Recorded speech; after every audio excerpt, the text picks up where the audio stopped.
No sé muy bien cómo encarar el tema de hoy porque es extremadamente complejo, pero me parece que es necesario porque esto no va a servir solo a los paganos, sino a cualquiera que pretenda entender de qué se trata la mitología.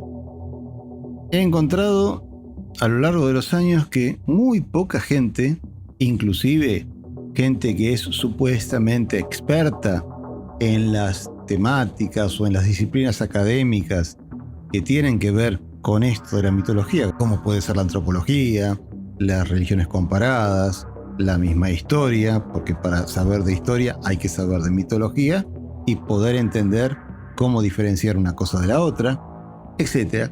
Muchas veces los expertos en estas cosas no saben entender bien de qué se trata y para qué sirvió y para qué sirve la mitología.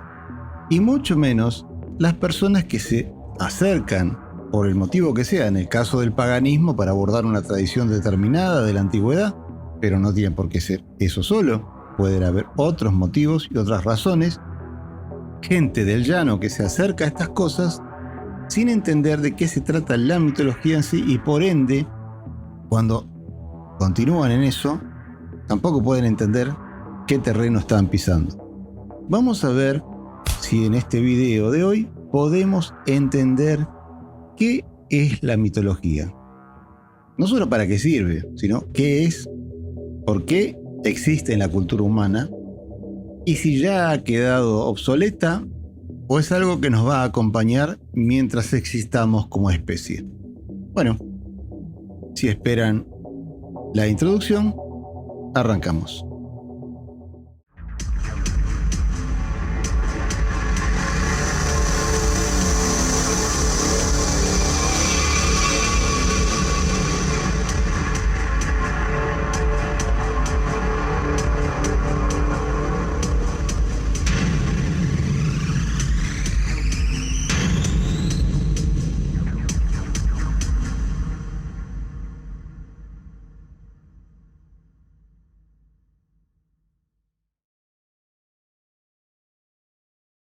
Saludos a todos. Así que el tema de hoy va a ser la mitología. ¿Qué es la mitología? ¿Qué son los mitos? ¿Por qué tenemos eso en la cultura humana? ¿Por qué fue necesario que existiera? Y también si es algo obsoleto o es algo que todavía tiene vigencia. Y desde qué ángulo o desde qué manera tenemos que entenderla. Pero no solo eso. Yo lo que quiero establecer muy bien aquí es qué son mitos y qué son otras cosas que se parecen a los mitos, pero tienen otra naturaleza. Concretamente, vamos a tratar de establecer la diferencia entre mito y ficción.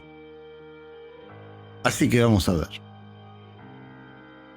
Primero que nada, ¿qué es un mito? Se suele decir que un mito es una metáfora poética, o más poética. Bueno, la metáfora ya en sí es algo poético, pero algo un poco más poético todavía y con ciertos contenidos especiales, ¿no? De símbolos profundos, arcaicos, etc. Pero no todo el mundo está muy consciente de que no todo lo que se suele llamar mito es realmente un mito. Y no tiene por qué ser algo ancestral, no tiene por qué ser algo de hace 5.000 años para que realmente sea mito. Pero tampoco cualquier ficción o cualquier relato que no es real, cualquier relato literario, cualquier cosa que ande por ahí, puede ser considerado mito en tanto que no es realidad. Hay que entender primero que nada que mito y no real no son sinónimos. El mito es una cosa que no es ni real ni tampoco es ficción. Vamos a ver un poquito. ¿Qué es una metáfora? Bueno, según ya Aristóteles manejaba el concepto, una metáfora es tomar el nombre de algo y ponerlo, localizarlo en otro lado para explicar una determinada cuestión. O para, si se usa en la poesía, para darle un giro poético a un concepto. Pero en realidad, bueno, dentro de esto que es la mitología, lo que hacemos es, por ejemplo, observar o analizar o pensar cómo hubiese sido o cómo podría haber sido el origen de la vida o del universo o tal o cual episodio de lo que fuere, y tomamos esto de aquí y lo ponemos acá, para que se entienda. ¿Por qué?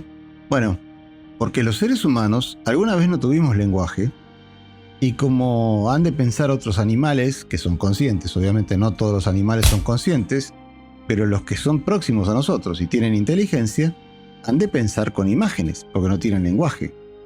Nosotros, durante miles y miles de años, probablemente la mayor parte del tiempo que existimos como especie en este planeta, tuvimos que pensar con imágenes.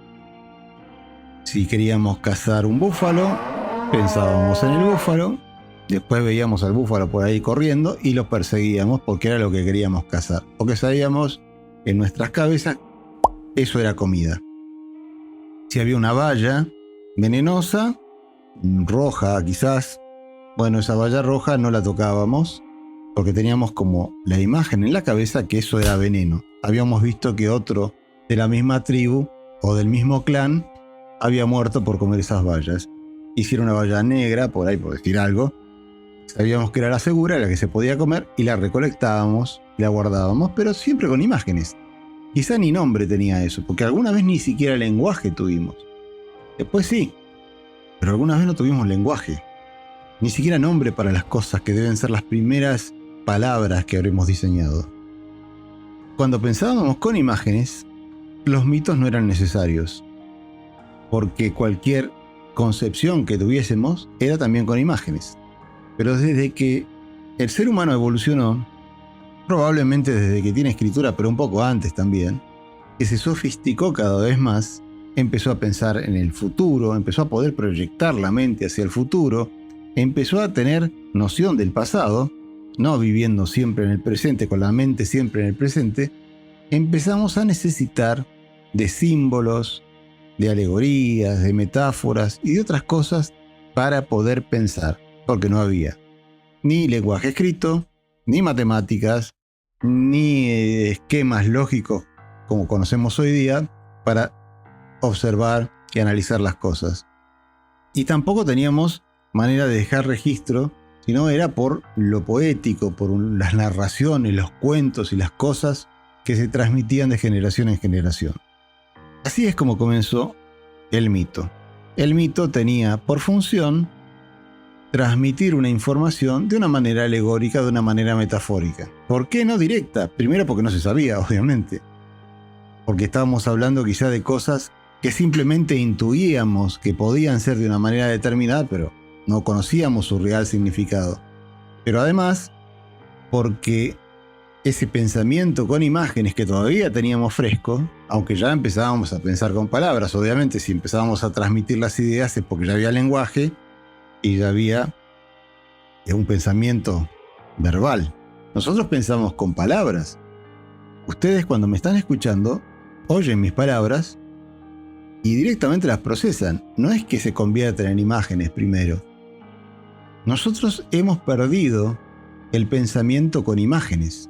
Ya no pensamos más con imágenes, excepto cosas muy puntuales, muy evocativas, que nos viene la imagen a la mente. Casi todo es palabras.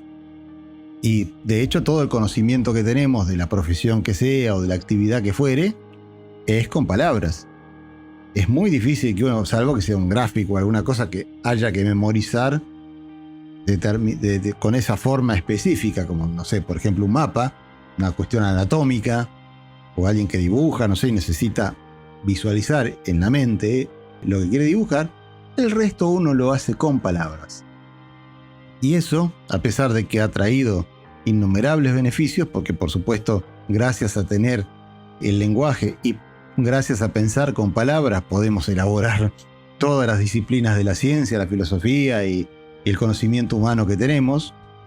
Obviamente no existiría, no sé, por ejemplo, la relatividad general como teoría si pensáramos con imágenes, porque eso se debe al razonamiento sistemático y a las matemáticas que se tuvieron que aplicar, por ejemplo, para esa teoría de tantas miles de cosas que hay descubiertas por el ser humano. Pero eso nos costó el pensar con imágenes. Al no pensar más con imágenes, por lo menos todo el tiempo, perdimos muchísimo de la capacidad de percepción, de la capacidad de intuición y de nuestra posibilidad de estar conectados con el mundo en que vivimos, la naturaleza, con el entorno, etc. La civilización moderna, la sociedad moderna, utiliza el sistema lógico-racional.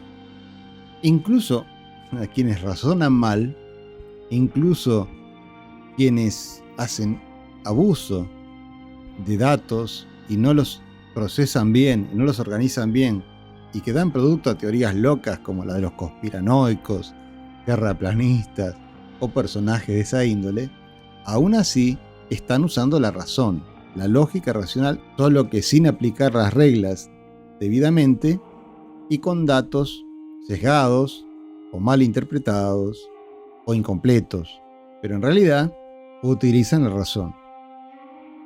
El ser humano moderno casi no puede entender lo que sería pensar sin la razón. Pero de hecho existieron otros modos de pensar, o por lo menos tendencias a pensar de otro modo. Porque lógicamente desde que somos inteligentes como especie hemos usado hasta cierto punto el razonamiento, y también esto otro que voy a nombrar ahora, es una mezcla. Pero nosotros hoy en día usamos más que nada el pensamiento lógico-racional. Sin embargo, en las culturas de la antigüedad, por ejemplo, sobre todo antes de la cultura clásica, donde apareció la filosofía, la ciencia y otras cosas, antes de eso, usábamos el pensamiento mítico-simbólico. El pensamiento mítico-simbólico consiste en usar todo el tiempo metáforas para explicar el universo. ¿Y tiene alguna importancia esto? ¿No está superado ya? Lo primero que me imagino que la mayoría va a pensar. No, no está superado. Porque el pensamiento racional nos da la explicación de cómo es objetivamente una realidad. Por ejemplo, no sé, si ustedes quieren ver cómo funciona la vida de un árbol, estudian botánica y estudian la fotosíntesis y los capilares del árbol y la corteza del árbol y las raíces y explican todo perfectamente. Pero eso les va a dar una descripción pormenorizada, detallada, casi perfecta diríamos, de cómo funciona mecánica, química y biológicamente un árbol, pero no les va a explicar lo que es el árbol en sí. Una metáfora o un mito sobre el árbol, sobre la existencia y la significación real, la importancia real que tiene un árbol en el mundo, en el planeta donde vivimos, para la vida humana o para lo que sea, ese mito tiene mucha más potencia para explicar eso puntualmente con un solo pantallazo, con una sola imagen, un solo flash, que toda la ciencia que pueda haber detrás. Por supuesto que no se reemplaza la ciencia con el mito. Por supuesto que si queremos aprender cómo es biológicamente un árbol, tenemos que estudiar el conocimiento racional y científico sobre ese árbol.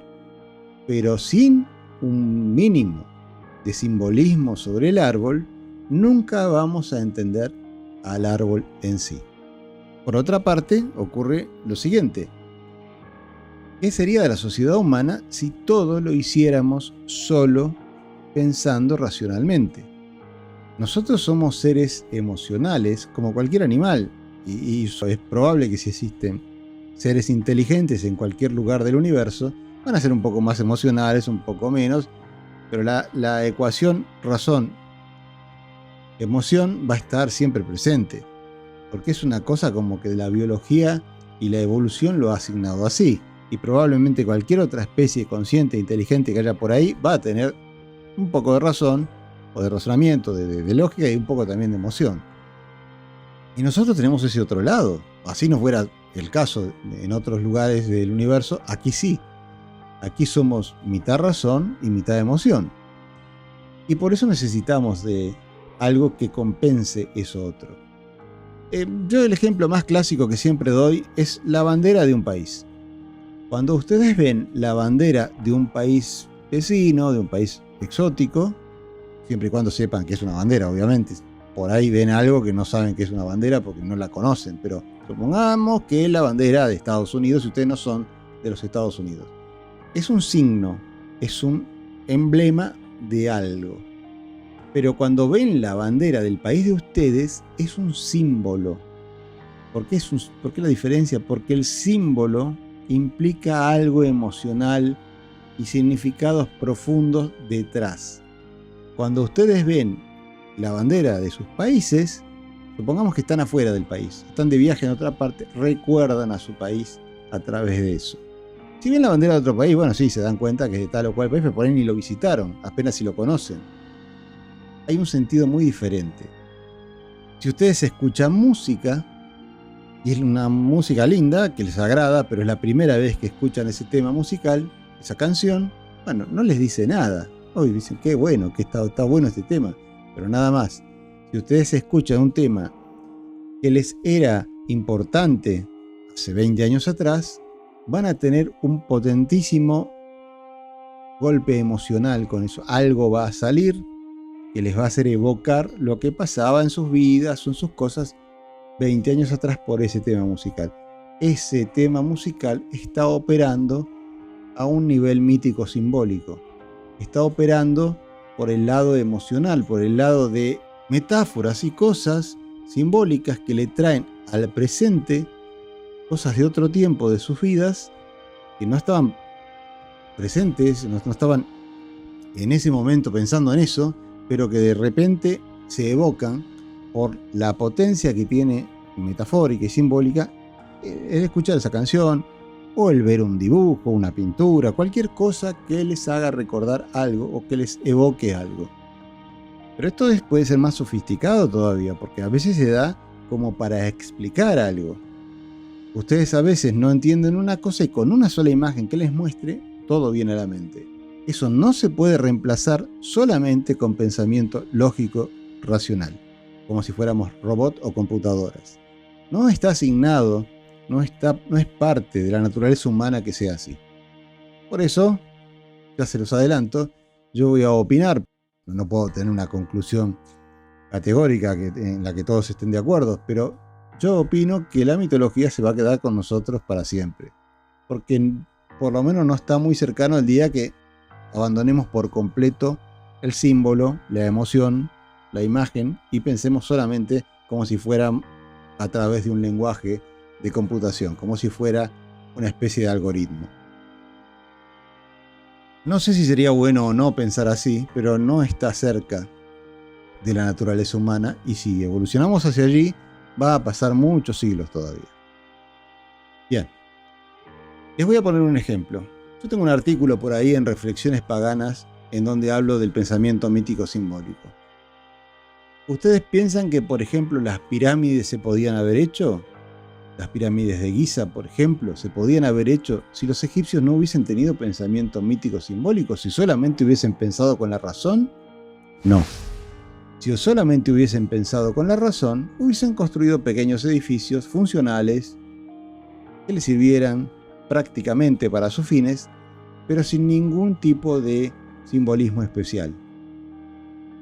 Las pirámides existen, así como el Partenón, como el Panteón de Roma, como todas las ruinas importantes de la historia y como todo el arte que no sea puramente conceptual y puramente casual, es decir, el arte que hoy día se hace por ahí no, porque el arte desde el Renacimiento a esta parte es un poco la voluntad del autor, así como venga, a alguien se le ocurre, bueno, voy a pintar este paisaje y listo, voy a pintar este retrato y listo, voy a pintar algo que me imagino, y perfecto. Pero antes el arte no era así, durante miles de años el arte fue motivado por la religión, por los mitos, por la política, ¿por qué no? Y por otras cosas, y solamente fue posible porque había un pensamiento mítico simbólico, porque esos hechos, quizá más o menos triviales de la vida, se transformaban en metáforas, en símbolos importantes y se volcaban en el arte.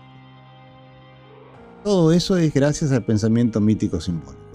No tendríamos nada de eso si hubiésemos pensado, por ejemplo, hubiésemos hecho un crack en algún momento de la prehistoria y pasábamos de pensar de imágenes a lo racional puramente sin una cosa en el medio. Así que la mitología es importante. La mitología es todo aquello que nos genera un conjunto complicado y una especie de lenguaje de símbolos, porque en realidad es eso, es un lenguaje de símbolos, se va configurando para convertirse en un lenguaje de símbolos, que cada cultura tiene el suyo, obviamente, para operar mejor como especie, tanto individual, para que le encontremos significado a la vida, como colectivamente para que funcionemos como una sociedad, identificándonos con nuestro clan, nuestra tribu, con nuestra nación, con nuestra historia, con nuestros ancestros, etc. Todo eso requiere de mitos. Si no, con la pura lógica, no le vamos a encontrar sentido a nada de todo eso. Alguno va a decir, bueno, pero entonces quiere decir que la vida humana necesita de ficciones o fantasías para poder funcionar bien. No, porque estas no son fantasías ni ficciones. Que uno le dé un sentido metafórico a tal o cual hecho del pasado, o que le dé una forma alegórica a tal o cual fenómeno de la naturaleza, no quiere decir que sea una fantasía. La fantasía está en la metáfora en sí, es en la imagen externa de la metáfora. Sí, probablemente eso sea idéntico a una ficción que se escribe simplemente por pasar el rato, sin ninguna pretensión.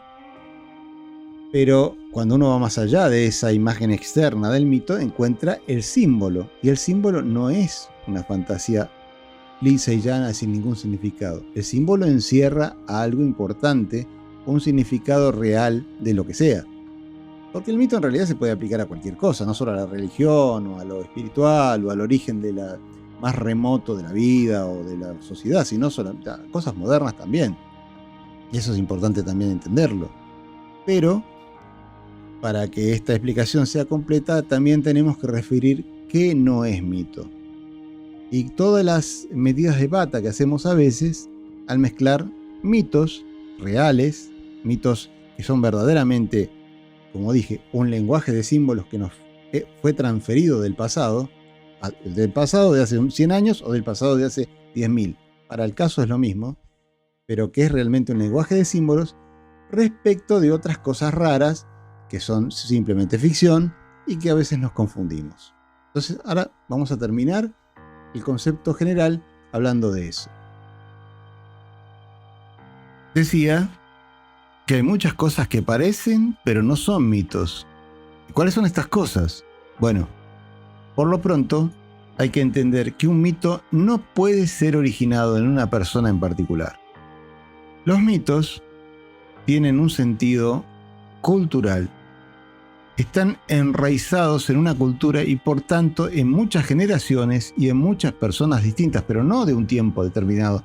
Tampoco puede surgir un mito en un instante, aunque comprenda la participación de muchas personas. No pasa por ahí. En el mito verdadero, en el mito que tiene un sentido simbólico real, que funciona como mito realmente, hay mucho tiempo y mucha gente. Muchas generaciones que van acumulando, a veces de manera puramente aleatoria, a veces por determinadas cosas, información de una manera metafórica, de una manera acumulativa, sedimentaria. Se van amontonando esos datos y van generando una explicación que nadie dio. Porque, sí, bueno, fue generada en seres humanos, obviamente, pero no en uno en particular. Fue algo que se gestó a lo largo de mucho tiempo y por mucha gente. Eso es una condición sine qua non, tiene que tener el mito, porque si no, no es mito, es otra cosa. Por eso, las ficciones literarias no son mitos, ninguna de ellas. Nosotros a veces bromeamos por allí con Lovecraft, con Tolkien o con otras cosas que se toman como mitos, pero no son. Es simple literatura. A veces de más calidad, a veces de menos, pero es literatura. E incluso hay que referir que los grandes poetas de la antigüedad no eran mitólogos, no eran personajes que registraron o sistematizaron los mitos, sino más bien poetas que usaron los mitos como materia prima para su trabajo de poetas.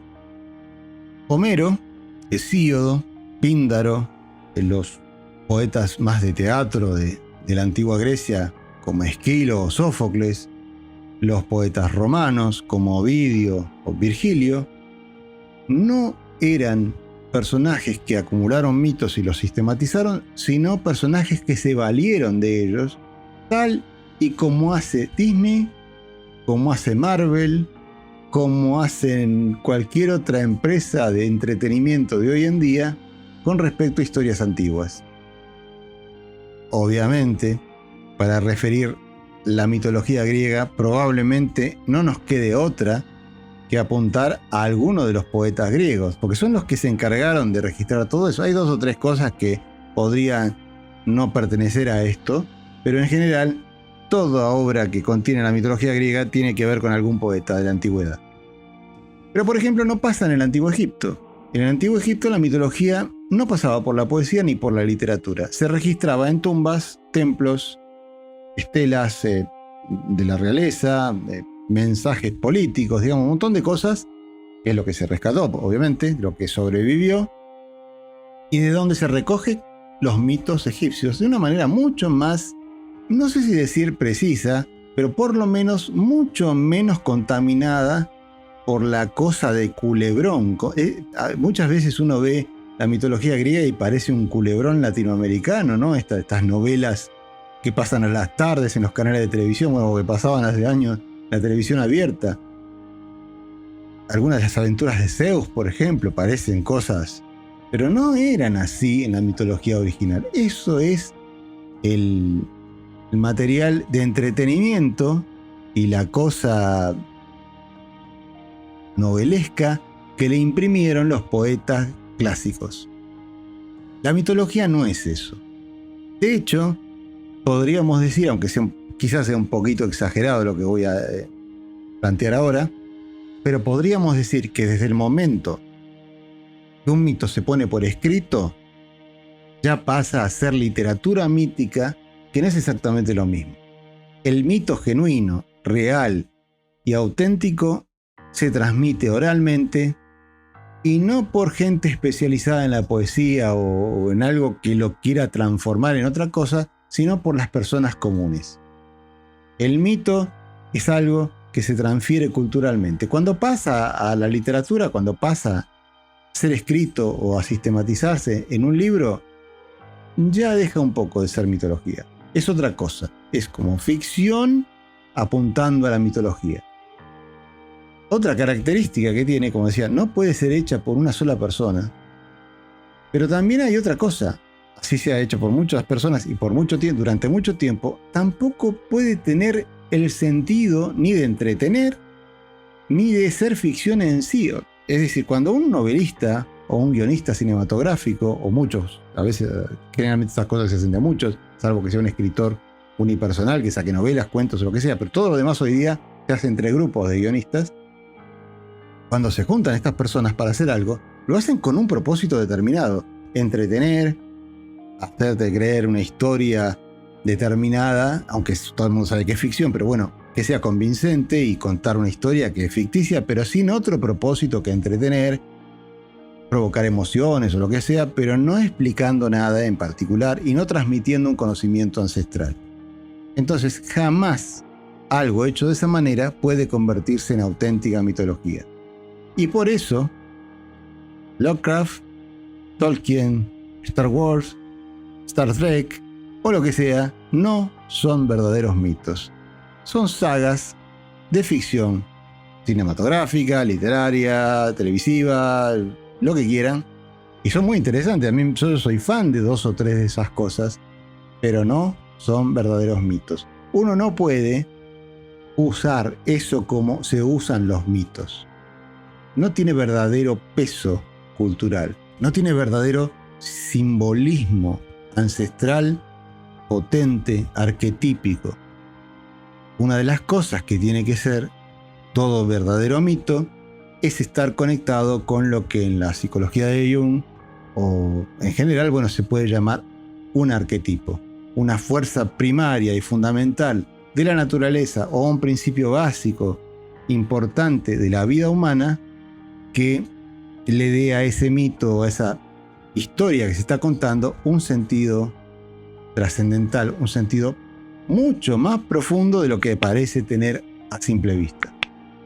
La literatura a veces logra eso, porque la literatura puede estar espolvoreada, rociada con elementos de mitologías previas o una mezcolanza de cosas que vienen de los mitos ancestrales, pero no son mitos.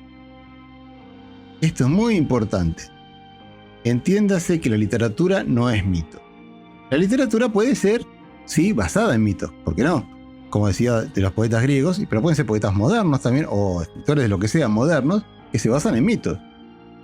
Por ejemplo, el personaje de Thor de Marvel, el superhéroe de Marvel, se basa en la mitología nórdica. Eso no quiere decir que sea con exactitud ni con validez mitológica, pero sí se basa, bueno, tomaron la idea de ahí. Eso no hace que las historias de Marvel sean mitología nórdica, referidas a Thor. Quizá esto que digo todo el mundo lo sabe, todo el mundo se da cuenta que sería ridículo pensar que Marvel está agregando mitos a la mitología nórdica, haciendo películas o largando revistas al mercado de Thor. Pero sin embargo, esto cuando ocurre en otros ámbitos no es tan fácil de ver.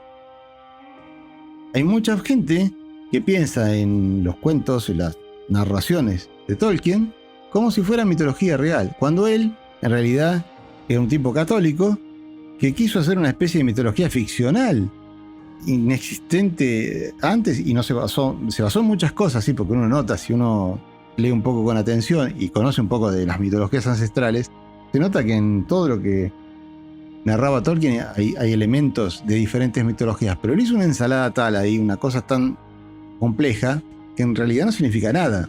Es interesante, es entretenido, pero no tiene ningún simbolismo ulterior. Lo único que se puede ver en esa mitología de ficción es como un católico trata de darle un color ancestral y politeísta y sí, medio raro, medio mágico a un universo que creó por su cuenta, pero en realidad no deja de tener valores, moralinas, simbolismos y un montón de otras cosas propias del cristianismo. Obviamente en la obra de Tolkien no se nombra una sola vez ni a Cristo ni a ningún elemento de las tradiciones abrámicas, porque se rompería el hilo literario, pero en todos lados está presente, porque eso no es un mito verdadero. Otras veces uno puede ver cosas como en Lovecraft, donde la cosa está hecha distinto y donde uno podría pensar, esto podría pasar por una mitología desconocida del pasado, pero en realidad allí uno puede ver también un elemento subyacente. Lovecraft era ateo y hasta se reía un poco, no por mal, no de mala manera, pero era como que se divertía mucho creando mitos falsos, mitos que inventaba él y sus amigos y largándolos al mercado, ¿no? Y se divertía más todavía cuando pensaba que algunos se lo tomaban en serio. Bueno, así pasa con otras cosas.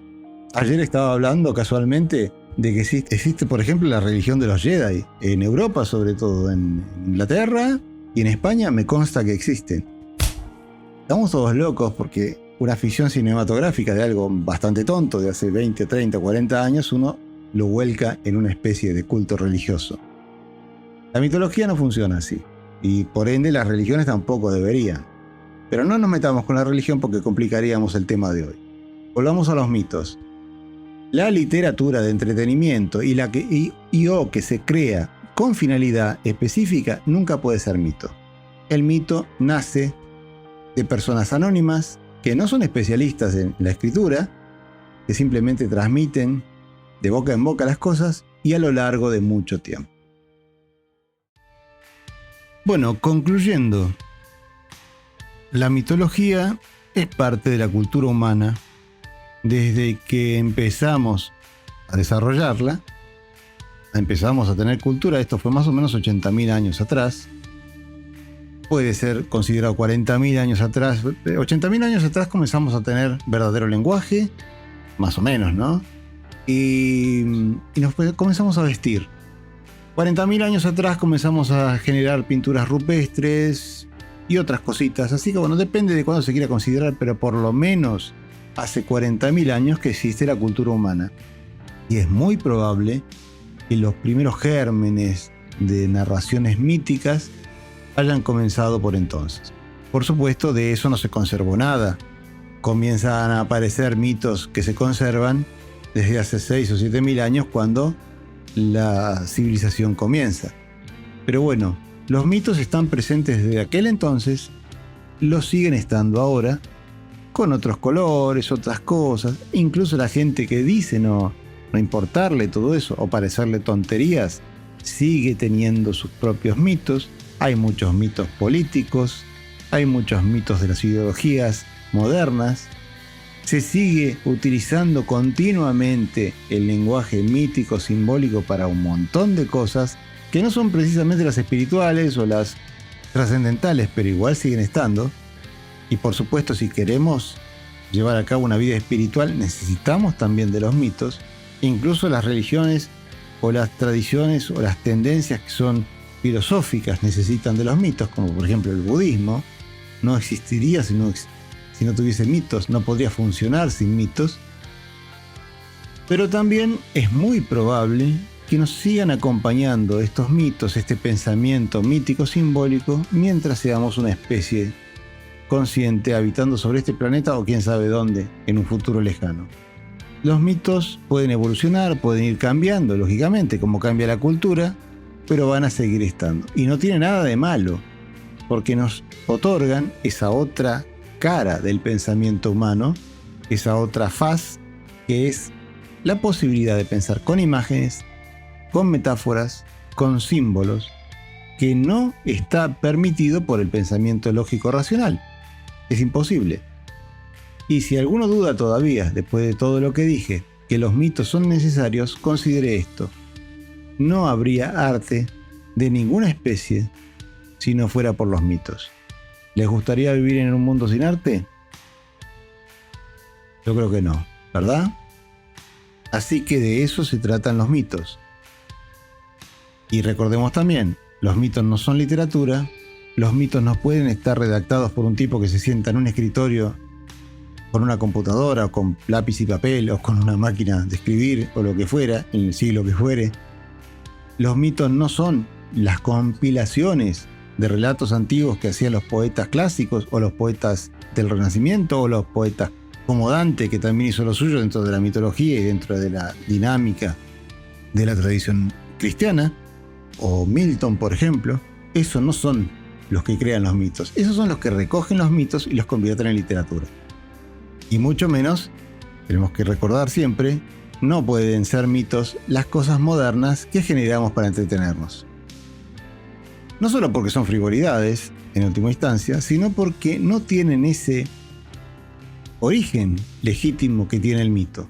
El mito no es creado con un fin determinado, el mito surge de la cultura.